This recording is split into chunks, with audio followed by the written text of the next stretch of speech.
Hello students, my self doctor Geeta Garg. हम आज coordination compounds में आइसोमेरिज्म को आगे बढ़ाते हुए स्टीरियो आइसोमेरिज्म की बात करेंगे। हम स्ट्रक्चरल आइसोमेरिज्म को डिस्कस कर चुके हैं ऑलरेडी अपने लास्ट वीडियो में।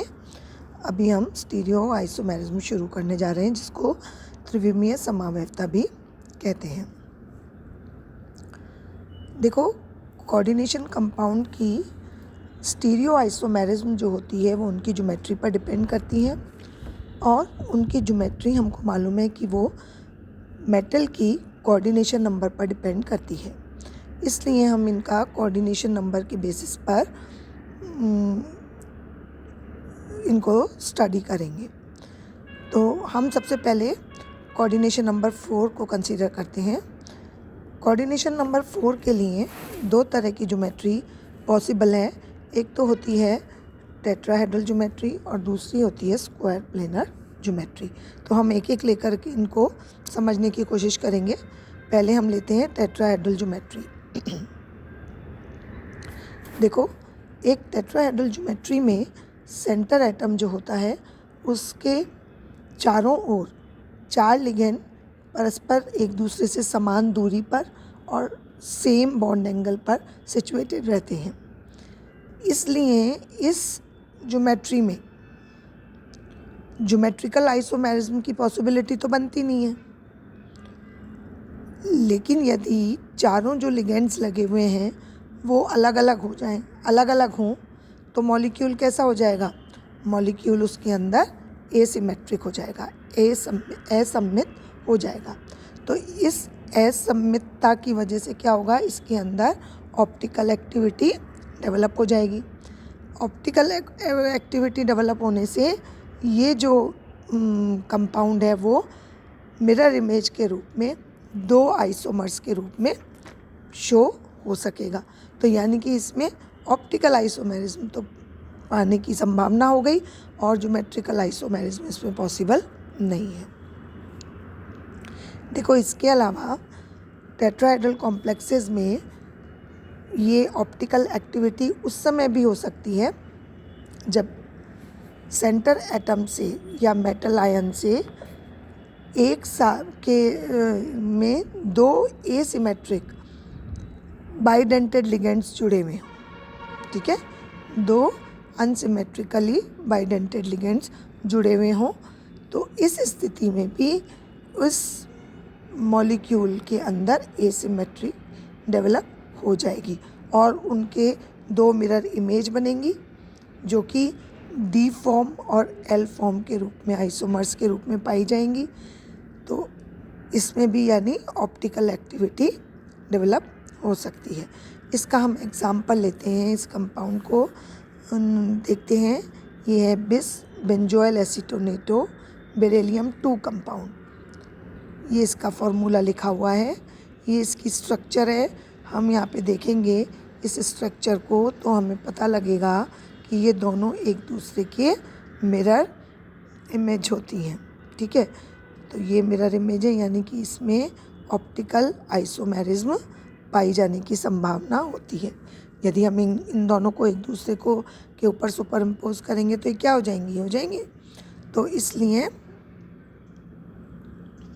इनके अंदर ऑप्टिकल एक्टिविटी होने की वजह से ऑप्टिकल आइसोमेरिज्म पाई जाती है।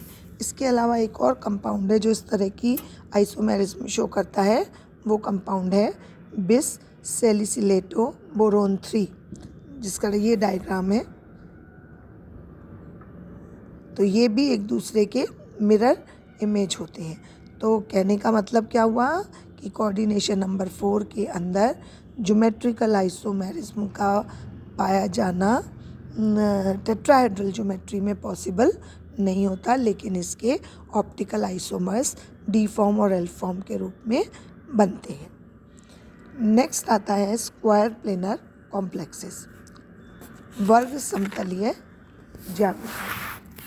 अब देखो, जो स्क्वायर प्लेनर ज्योमेट्री है उसमें सेंट्रल एटम के चारों तरफ स्क्वायर के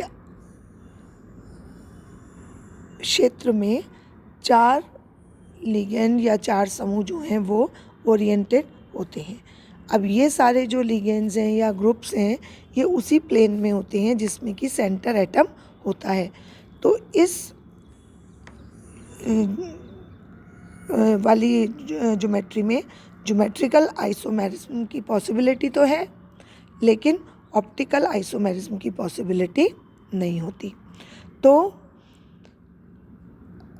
ज्योमेट्रिकल आइसोमेरिज्म इसके अंदर शो की जा सकती है, लेकिन यहाँ पर एक एक्सेप्शन भी है जिसके रूप में एक कंपाउंड जिसको मिल्स तथा क्विबेल नाम के साइंटिस्ट ने डी फॉर्म और एल फॉर्म में 1935 में आइसोलेट किया था, पृथक किया था। ठीक है, इसका नाम होता है कंपाउंड का आइसोब्यूटिलीन डाईएमीन मेसोस्टिल्बीन डाईएमीन प्लेटिनम 2 क्लोराइड। ठीक है, और इसका फॉर्मूला क्या होता है ये देखिए, ये आप इसका फॉर्मूला देख सकते हैं कि ये इस कॉम्प्लेक्स का फॉर्मूला है जिसके अंदर ज्योमेट्रिकल आइसोमेरिज्म की संभावना होती है लेकिन ऑप्टिकल आइसोमेरिज्म की संभावना नहीं होती। तो अब ये आता है कि इसकी ऑप्टिकल आइसोमेरिज्म को कैसे शो करते हैं। तो इसको देखो, इस तरह के स्ट्रक्चरल फार्मूला से शो किया जा सकता है। ये प्लैटिनम है, प्लैटिनम के चारों तरफ कोऑर्डिनेट बॉन्ड से एमीन NH2 ग्रुप जुड़ा हुआ है जिसके आगे इस तरह से सेम स्ट्रक्चर लगी हुई है। ठीक है, अब यदि हम इस स्ट्रक्चर को ध्यान में से देखेंगे तो हमें पता चलता है कि मॉलिक्यूल के मतलब इस कंपाउंड के मॉलिक्यूल में ना तो प्लेन ऑफ सिमेट्री है, ठीक है, सममितता का तल नहीं है, और ना ही एक्सिस ऑफ सिमेट्री है। जब ये दोनों चीज़ें एब्सेंट होती हैं तो मॉलिक्यूल कैसा हो जाता है, अनसिमेट्रिक हो जाता है और इसमें ऑप्टिकल एक्टिविटी आने लग जाती है। ठीक है,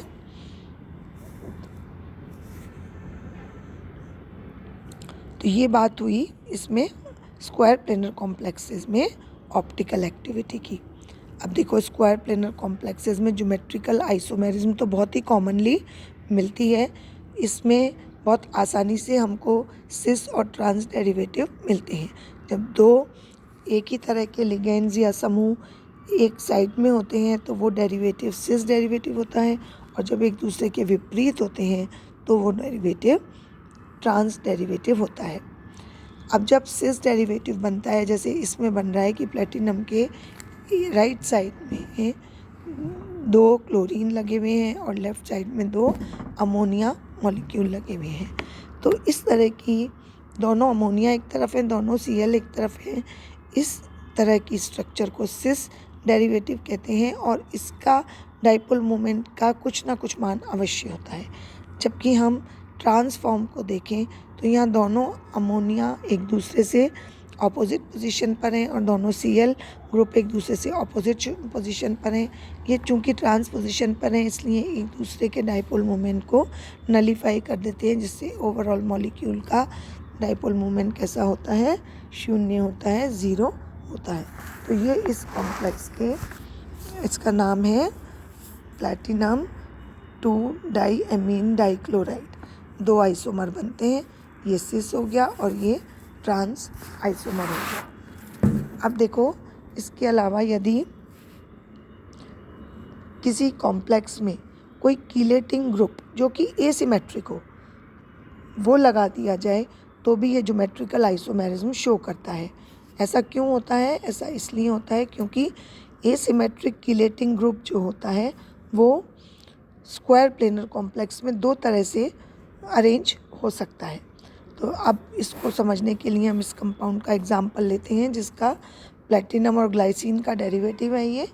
तो इसमें हम देख रहे हैं कि प्लैटिनम के यहाँ पर देखो दोनों एमिनो लिगेंड ऊपर की तरफ हैं और दोनों ऑक्सो लिगेंड नीचे की तरफ हैं, ठीक है। जबकि दूसरी स्ट्रक्चर में क्या हो रहा है, दोनों NH2 ट्रांसपोजिशन पर हैं और दोनों O परमाणु दोनों अलग अलग ऑपोजिट पोजीशन पर हैं। तो इस तरह से इनमें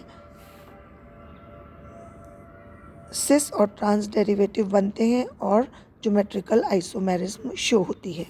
अब नेक्स्ट वीडियो में हम कोऑर्डिनेशन नंबर 6 की आइसोमेरिज्म को देखेंगे कि उसमें ऑप्टिकल आइसोमेरिज्म पाई जाती है या ज्योमेट्रिकल आइसोमेरिज्म पाई जाती है। Thank you.